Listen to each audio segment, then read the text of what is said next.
Os irmãos podem abrir a Bíblia no livro de Romanos, capítulo 8, por gentileza.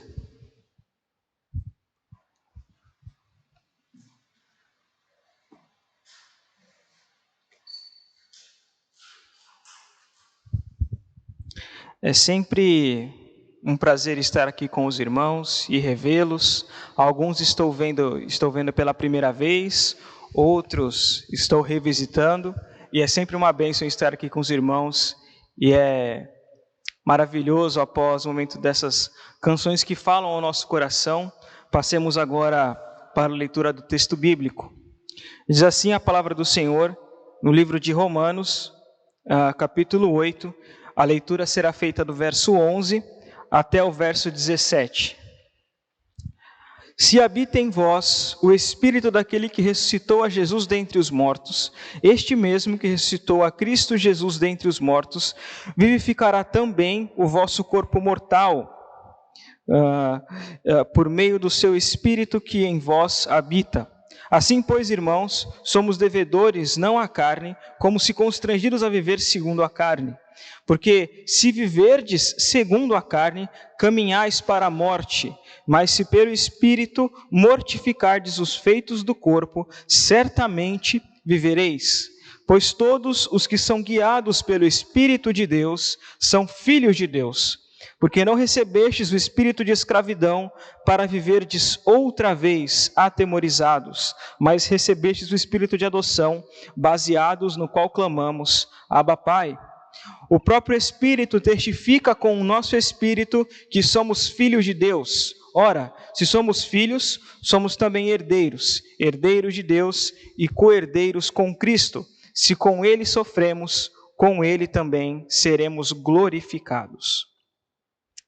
O texto começa dizendo o seguinte: se habita em vós o Espírito, e o Espírito daquele que ressuscitou a Cristo dentre os mortos. Então, aqui nós sabemos que o apóstolo Paulo está se dirigindo à igreja do Senhor.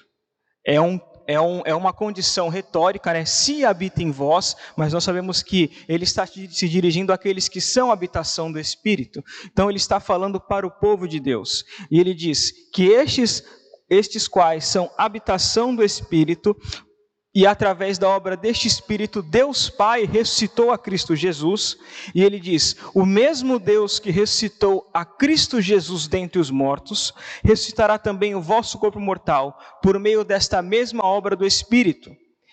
E, preliminarmente, quando nós lemos essas palavras do apóstolo Paulo, nós até pensamos, a primeira imagem que vem à nossa cabeça é da ressurreição corpórea, da nossa ressurreição física, de quando a morte será completamente derrotada e nós viveremos com nossos corpos glorificados à presença do Senhor Jesus. Mas ele também está falando de uma outra ressurreição. Paulo aqui, e é o tema central, do qual nós iremos verificar nos versículos mais adiante, que Paulo ele está se referindo primeiramente à nossa nova vida em Cristo, a nossa ressurreição espiritual. Como assim? O que ele diz? O que quer dizer a ressurreição espiritual? Quando Deus dá as instruções no jardim para Adão, ele diz que se comerdes do fruto do conhecimento do bem e do mal, certamente morrereis. E a morte que é mais conhecida, lembrada ou temida por nós, é a separação do nosso corpo e da nossa alma, que é a morte física, quando o nosso corpo deixa de ter vida e o nosso espírito segue o destino do seu juízo. Entretanto, há uma morte que acontece no exato momento em que Adão come do fruto, que é a morte espiritual. É o estado descrito em Efésios capítulo 2, versículo 2 em diante, quando o apóstolo Paulo diz, vós estavais mortos em vossos delitos e pecados, e Deus vos deu vida. E que vida é essa? É a vida de comunhão com Deus, aquilo que foi perdido. Esse estado de morte espiritual, que é a separação, não do nosso corpo e da nossa alma, mas a separação da nossa comunhão espiritual com Deus, por conta do pecado, é o estado natural de cada um de nós. de como nós nascemos, e ele é revertido no momento da nossa conversão, quando somos regenerados pela obra do Espírito Santo. E é disso que Paulo está falando aqui, que quando o Espírito Santo insere em nós, gera novamente em nós a capacidade de termos comunhão com Deus, no momento da nossa conversão. Isso é vida espiritual, é a primeira ressurreição que acontece em nossa vida. E é dela que Paulo está falando, que ele trata também lá no capítulo 6, quando ele fala assim: quando vocês foram batizados em Cristo, o velho homem morreu, e vocês também, da mesma forma que foram unidos com ele na sua morte, também estão unidos com ele na sua ressurreição, para terem novidade de vida.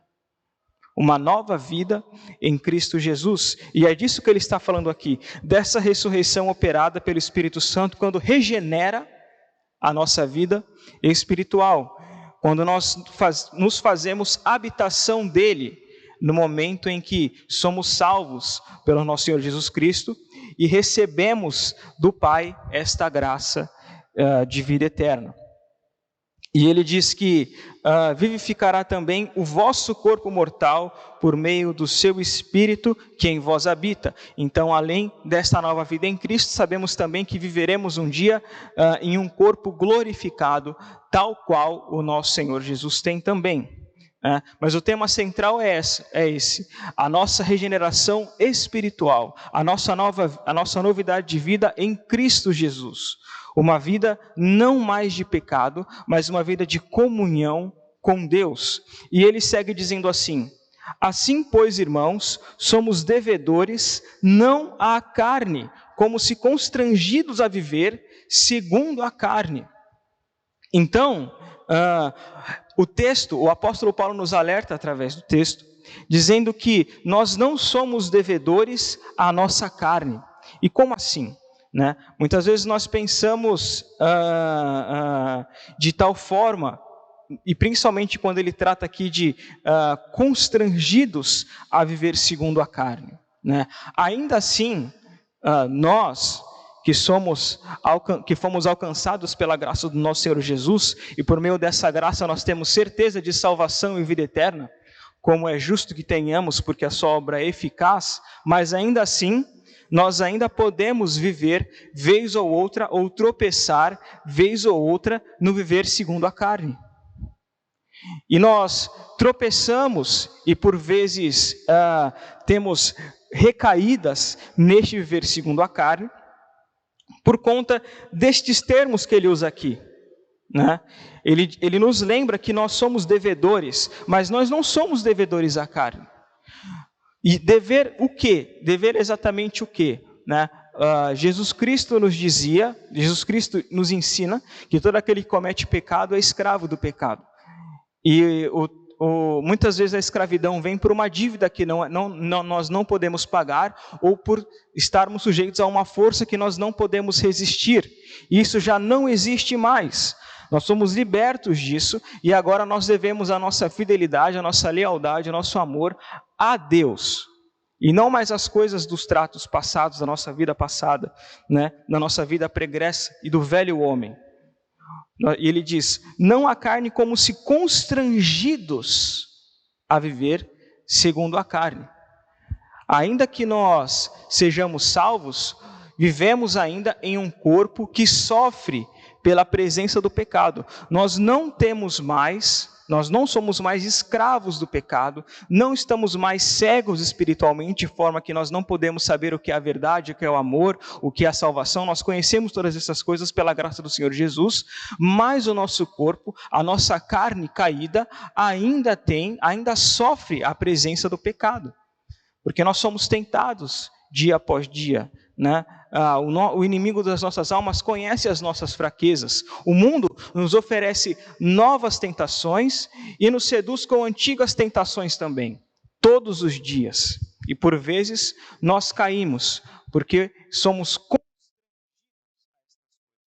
não no sentido de constrangidos e vitimizados, como se nós não tivéssemos culpa pelo nosso pecado, mas nós somos convencidos espiritual e às vezes moralmente a cair novamente nesses caminhos por conta deste constrangimento.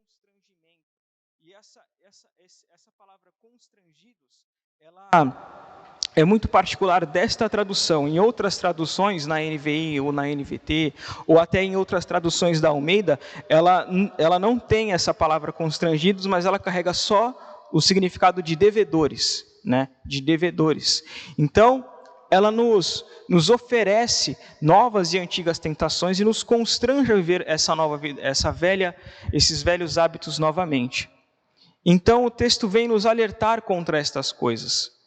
Quando nos nossos dias nós somos constrangidos pelo pecado por conta de satisfazer os anseios da nossa carne, quando nós somos constrangidos e seduzidos pelo inimigo das nossas almas também e por outra circunstância, por conta de medos que nós temos e inseguranças, quantas vezes, não só querendo satisfazer anseios carnais ou desejos carnais que nós temos, mas também nós queremos buscar algum porto seguro, nós nos vemos em uma situação de insegurança, nós nos vemos em uma situação de medo, seja do desconhecido ou seja do conhecido, e você busca abrigo ou busca fazer alguma coisa que você não sabe o que é certo, seja em sua vida financeira, seja na sua vida moral, seja em seu casamento, seja em seu trabalho. Você busca um subterfúgio do qual você sabe que Deus não se agrada disso, porque você foi constrangido pelo medo, pela insegurança, pelo desconhecido, ou até pelo aquilo que você sabe o que aconteceria, mas você não sofre o dano e busca refúgio destas coisas por conta do pecado. Quando a palavra nos adverte, através do apóstolo Pedro, diretamente, quando ele diz assim: se alguém sofrer, não sofra como mentiroso, não sofra como ladrão, não sofra como traidor, não sofra como abusador, mas sofra como justo. Sofra como justo, porque é cabível que nós passemos por estas coisas, porque Deus disciplina a quem ama. Deus está nos oferecendo formas e maneiras e oportunidades de sermos amadurecidos através dessas situações e dificuldades, e nós recorremos aos antigos hábitos para nos livrar delas. E Paulo diz: vocês não precisam mais viver desta forma. Vocês têm um Deus que os assegura. Vocês não são mais devedores à carne. Vocês não são mais devedores aos rudimentos mundanos.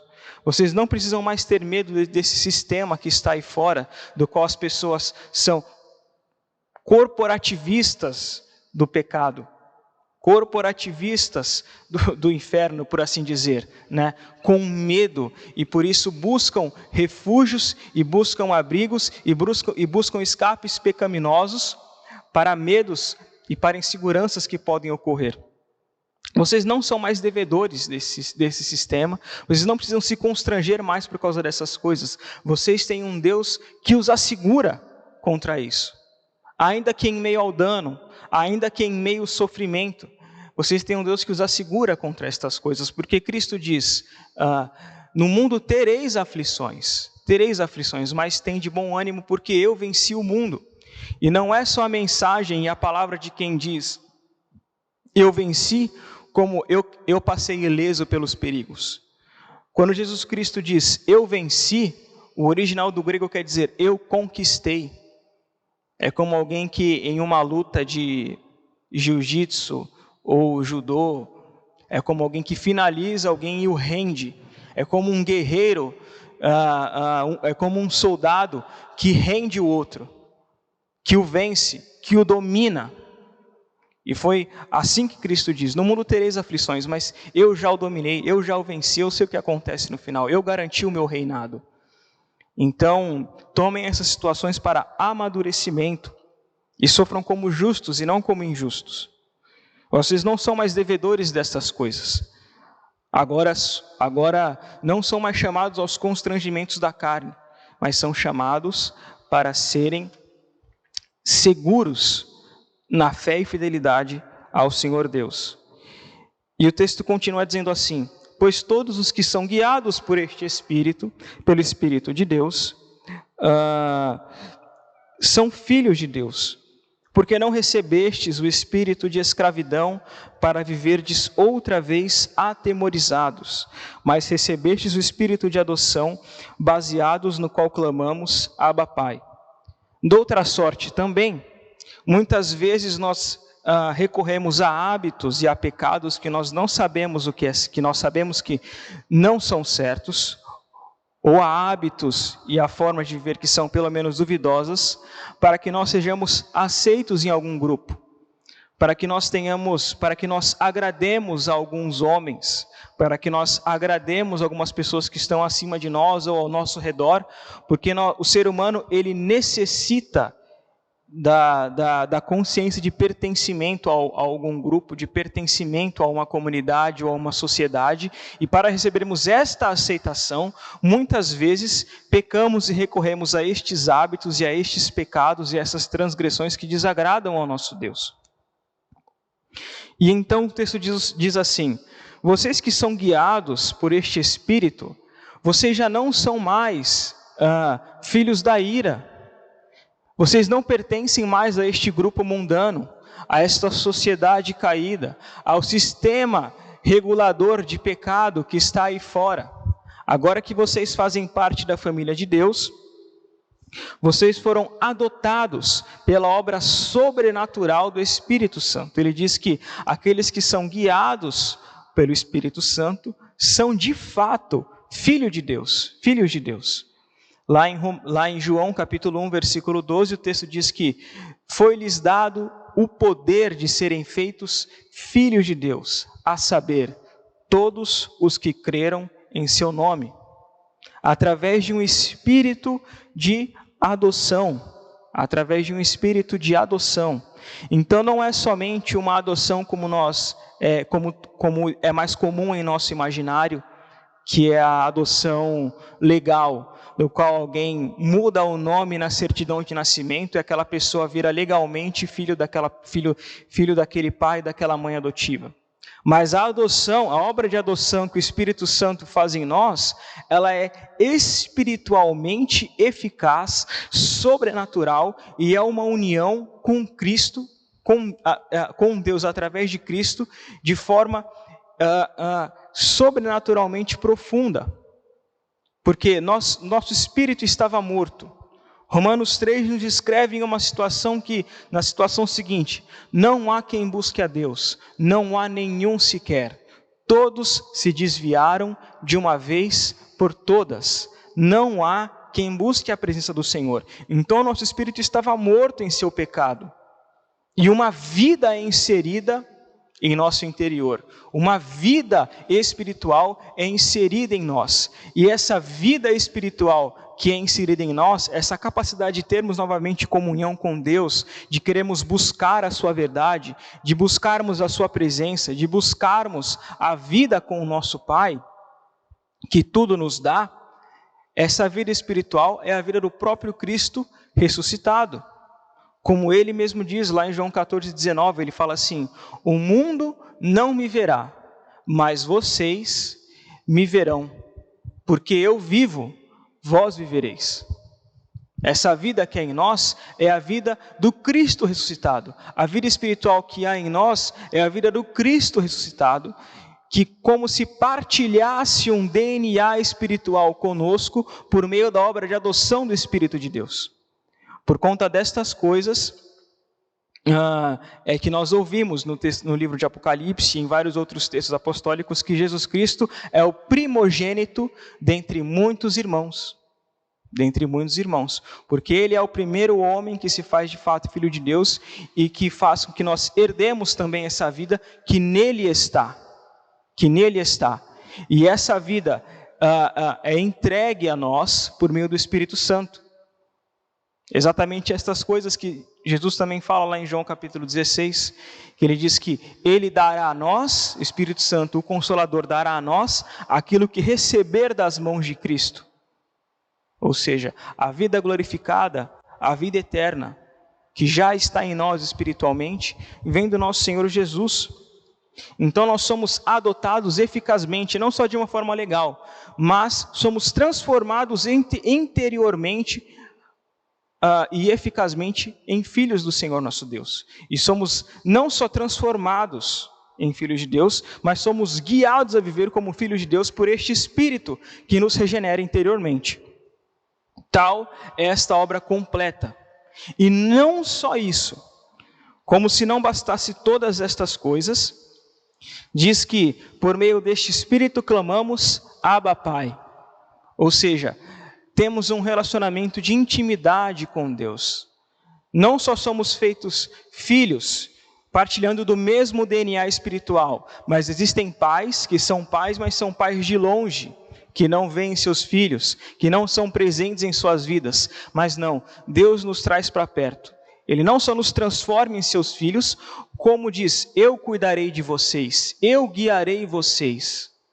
Trarei vocês para perto e serei o seu papai, porque Abba, no grego, quer dizer isso. Serei o seu papai, ou seja, aquele que cuida de perto, intimamente, aquele que protege, que carrega nos braços. Então veja, tendo tamanho pertencimento, tamanho amor em nossas vidas, tamanho cuidado, tamanha completude de amor, satisfação de alma, nós não precisamos mais nos render aos constrangimentos da carne. Nós não precisamos mais nos render a estas antigas tentações e as novas que vierem também, porque temos a segurança de estarmos no braço do nosso Senhor. Ainda que nesta vida não nos garanta completo livramento de qualquer sofrimento. Não sofreremos porque o próprio Cristo sofreu. Entretanto, temos segurança e paz e tudo o que precisamos. Porque se vivermos no pecado também não quer dizer que não sofreremos, muito pelo contrário. Podemos até ter satisfações momentâneas e seguranças falsas. Mas é como Cristo diz, louco, esta noite pedirão tua alma e tudo o que tu fizeste. Do que valeu? Do que valeu? Do que vale o homem ganhar o mundo todo e perder a sua eternidade? E assim o texto continua após nos alertar, e não só nos dar um alerta contra estas estratégias de constrangimento do pecado, mas nos oferecendo o contraponto da graça do Senhor, que é muito maior que qualquer constrangimento e pertencimento a grupo ou sociedade caída que se há aí. Mas a igreja vem oferecer este testemunho ao mundo, dizendo que muito maior é o amor de Deus e a segurança que temos em Cristo Jesus do que as outras seguranças e falsas esperanças que há no mundo e os constrangimentos dos quais éramos escravos anteriormente. E o texto diz o seguinte, o próprio Espírito testifica com o nosso Espírito que somos filhos de Deus. Então aqui, ele está nos assegurando. Se vocês sabem do que eu estou falando, é como se o apóstolo Paulo estivesse dizendo o seguinte, se vocês sabem do que eu estou falando, se vocês no seu interior já testemunharam destas coisas, significa que vocês têm vida espiritual. Significa que vocês são vivos para com Deus e experimentam da comunhão com Deus. Então, a sua própria vida espiritual é o Espírito Santo testificando para vocês que vocês são filhos de Deus. São evidências que testificam que nós, de fato, somos adotados pelo Senhor. A certeza de que nós somos filhos de Deus e somos alvos do seu amor e da sua salvação são as evidências da vida espiritual. Nós não somos salvos por causa das nossas obras, nós não somos salvos por conta do nosso merecimento, por conta dos nossos méritos, porque nós éramos pecadores caídos, incapazes, escravos e cegos, inimigos de Deus. Entretanto, Deus, ele nos vivifica e faz esta obra em nós. E quando nós começamos a viver e ver o que Deus fez em nossa vida e nos transformou, é o Espírito testificando conosco, no nosso interior, que nós somos filhos de Deus. Veja só a diferença que ele diz no versículo 13, porque se viverdes segundo a carne, caminhais para a morte, mas se pelo Espírito mortificardes os feitos do corpo, certamente vivereis. Certamente vivereis. Então ele está dizendo o seguinte, se vocês andarem segundo a carne, esquecendo esta novidade de vida que Deus vos deu, vocês vão cada vez mais se afastando do Senhor, cada vez mais esfriando o seu interior, no sentido de não terem mais o fervor, a alegria da salvação, a vontade de comungar entre os irmãos, de viver a presença de Deus. Entretanto, ele diz, se pelo Espírito mortificardes os feitos do corpo, certamente vivereis. Então ele está dizendo que não somos nós que mortificamos o nosso velho homem, não somos nós que vencemos o velho homem, mas é o Espírito de Deus que faz isso. É uma obra que não vem de nós, mas vem de Deus. Esta santificação que nós somos chamados a viver, não vem de nós, vem do Senhor. E é um paradoxo apresentado aqui, porque ele está falando, principalmente quando ele fala de pelo Espírito mortificar os feitos de Deus, e quando ele diz também, recebemos um espírito de adoção e não precisamos mais nos constranger, ele não está falando que a santidade é uma luta extremamente dura que nós temos que viver, que nós temos que vencer o pecado pela força dos nossos próprios braços. Ele diz que isso é operado por Deus, é uma luta paradoxal, é como se nós lutássemos para descansar. É como se nós lutássemos para não mais lutar, mas lutássemos para conseguirmos descansar. A obediência que nós somos chamados a viver é como se nós, do nosso próprio braço, não tivéssemos capacidade, não temos para vencer o pecado, mas nos entregarmos ao Espírito para que deixemos Ele nos vencer. Porque a carne milita contra o Espírito, como é descrito lá em Gálatas capítulo 5.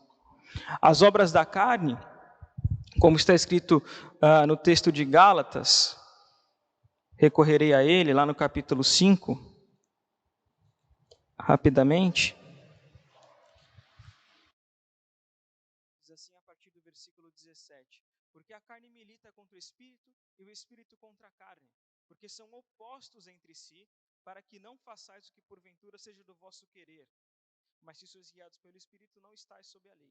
Ora, as obras da carne são conhecidas, são prostituição, impureza, lascívia, idolatria, feitiçarias, inimizades, porfias, ciúmes, iras, discórdias, dissensões, facções, invejas, bebedices, glutonarias e coisas semelhantes a estas, a respeito das quais eu vos declaro, como já outrora vos preveni, que não herdarão o reino de Deus os que tais coisas praticam. E o que ele está dizendo aqui é o seguinte: para que nós comecemos a praticar estas coisas, nós não precisamos fazer absolutamente nada, porque é o curso natural da nossa carne. São as nossas obras naturais, são essas.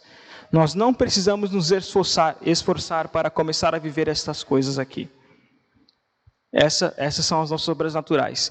E também, se nós nos esforçarmos com toda a nossa força e capacidade ou incapacidade, não conseguiremos vencer estas coisas. Porque ele diz, o fruto do Espírito fruto do Espírito, mas não o nosso. É amor, alegria, paz, longanimidade, benignidade, bondade, fidelidade, mansidão e domínio próprio. É do Espírito que vem essas coisas, não de nós. Então temos que buscar a sua presença, temos que nos encher do Espírito. Porque se não buscarmos a sua presença, se diariamente não vivermos uma vida de meditação na palavra, de oração, como diz o apóstolo Paulo, né? Não vos embriagueis do vinho, mas enchei-vos do Espírito Santo. E ele diz, façam isso falando entre vós com salmos, ou seja, você só fala entre salmos vivendo em comunhão com os irmãos.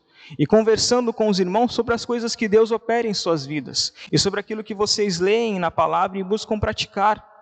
Então, se não tiver uma vida de comunhão com os irmãos, se não tiver uma vida de comunhão com Deus na sua própria casa, de oração, cantando louvores, cantando cânticos espirituais ao Senhor, vivendo uma vida de não só um momento de leitura, mas buscar meditar nessa palavra todo dia, para que o Espírito, não você, faça com que estas coisas que Deus colocou aqui desçam para o seu coração e frutifique estas coisas que estão descritas na palavra.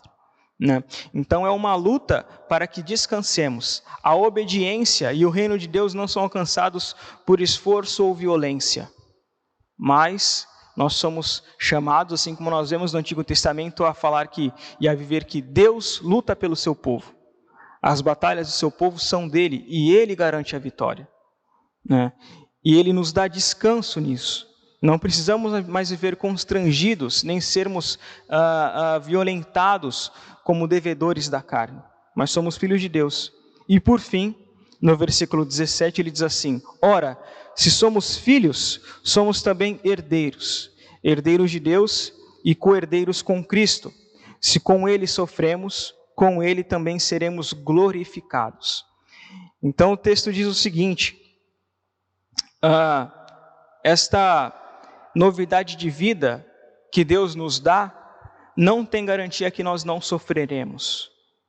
Ainda que nós vivamos em fidelidade e não tenhamos mais medo, constrangimento ou medos dos assédios do mundo para que sejamos aceitos por algum grupo ou sociedade, que a paz que é em nosso interior supere todas essas coisas, não quer dizer que nós não teremos sofrimentos e que não passaremos por dificuldades. Pelo contrário, é certeza que nós passaremos por estas coisas.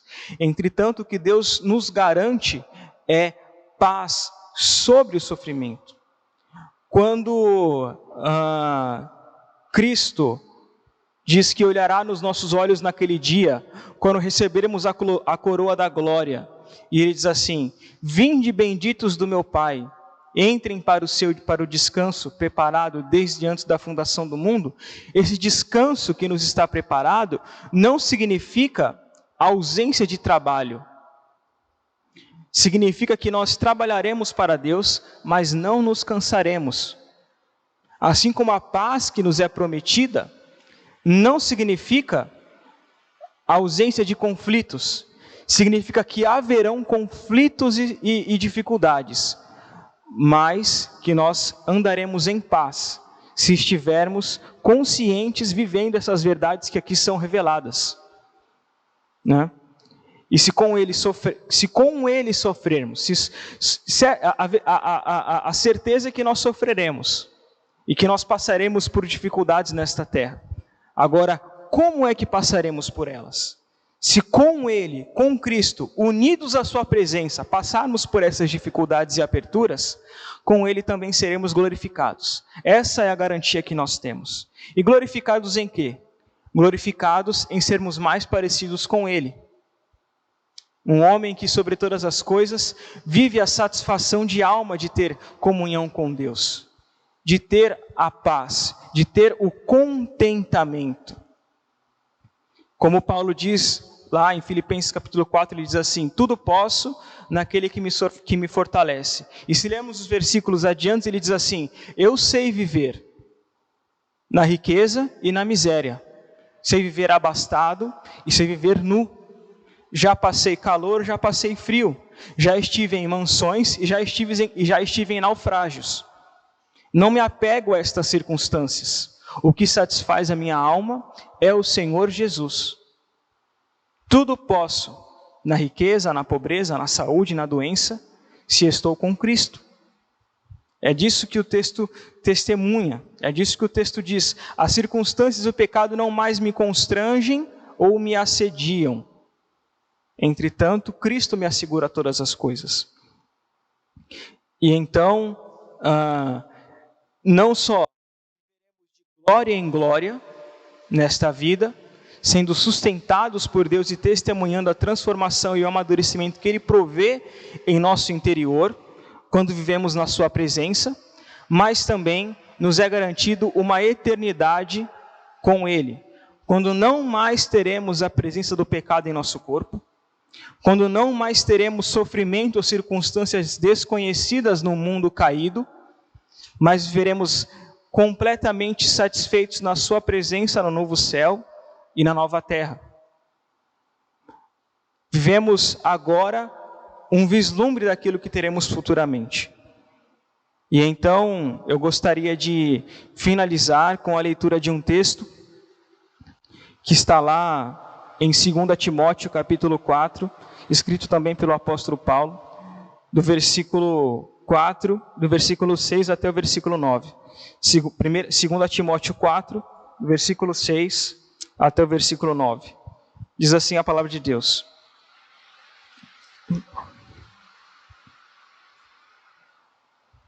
quanto a mim, estou já sendo oferecido por libação, e o tempo da minha partida é chegado. Combati o bom combate, completei a carreira e guardei a fé. Já agora, a coroa da justiça me está guardada, a qual o Senhor, reto juiz, me dará naquele dia. Não somente a mim, mas também a todos quantos amam a sua vinda. Oremos. Senhor nosso Deus, nós louvamos ao Teu nome, ó Pai Santo, porque o Senhor nos dá novidade de vida e nos oferece, ó Pai Santo, segurança, amor, pertencimento, tudo aquilo que necessitamos. Quanto mais vivemos a Tua presença, quanto mais buscamos que a nossa alma se satisfaça somente em Ti, Senhor Deus, mais enxergamos e percebemos que não precisamos de nada que o pecado tenha a nos oferecer. Portanto, ó Pai, purifica o nosso interior. Dá-nos, ó Deus, a consciência de que o Teu amor e a Tua graça de fato nos basta. E que os perigos e as dificuldades que o mundo nos reserva tão somente são oportunidades, ó Pai, preparadas por Ti, para que venhamos a amadurecer e sermos glorificados, em parecermos mais com nosso Senhor Jesus, e vivermos cada vez mais contentes, em maior contentamento, ó Pai Santo, na Tua presença, na comunhão contigo, na comunhão com os irmãos, e ansiarmos cada vez mais e mais a vinda do nosso Senhor Jesus, com muita alegria, com muito fervor, vivendo e testemunhando nesta terra, Pai Santo, as Tuas maravilhas, ó Pai, que são grandiosas. Oramos em nome de Jesus. Amém.